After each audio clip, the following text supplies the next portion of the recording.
जय श्री राम। अच्छे और बुरे की संगति में क्या अंतर है। पुराने समय की बात है। एक राज्य में एक राजा था। किसी कारण से वह अन्य गांव में जाना चाहता था।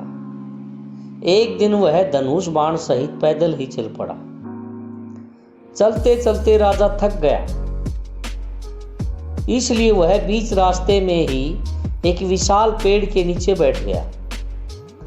राजा अपने धनुष बाण बगल में रखकर चद्दर ओढ़कर सो गया। थोड़ी ही देर में उसे गहरी नींद आ गई। उसी पेड़ की डाली पर एक कौवा बैठा था। उसने नीचे सोए राजा पर बीट कर दी। बीट से राजा की चादर गंदी हो गई। राजा खर्राटे ले रहा था। उसे पता नहीं चला कि उसकी चादर खराब हो गई है।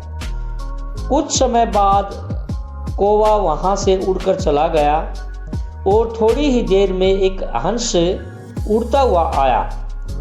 हंस उसी डाली पर और उसी जगह पर बैठ गया जहां पहले वह कौवा बैठा था। अब अचानक राजा की नींद खुली। उठते ही जब उसने अपनी चादर देखी तो वह बीट से गंदी हो चुकी थी। राजा स्वभाव से बड़ा क्रोधी था।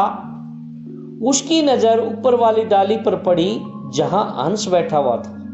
राजा ने समझा कि यह सब इसी हंस की ओछी हरकत है। इसी ने मेरी चादर गंदी की है।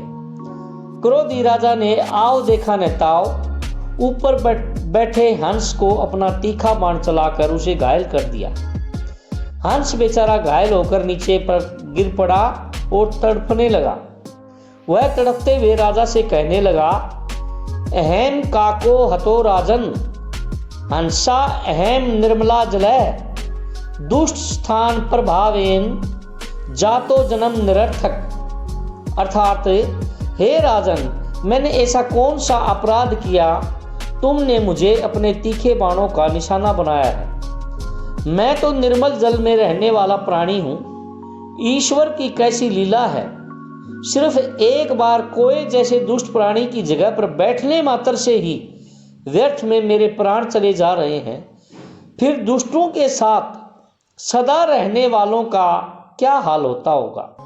हंस ने प्राण छोड़ने से पूर्व कहा, हे राजन, दुष्टों की संगति नहीं करना, क्योंकि उनकी संगति का फल भी ऐसा ही होता है। राजा को अपने किए अपराध का बोध हो गया। वह पश्चाताप करने लगा। जय श्री राम। अगर पोस्ट अच्छी लगे तो लाइक, सब्सक्राइब एवं शेयर जरूर करिएगा।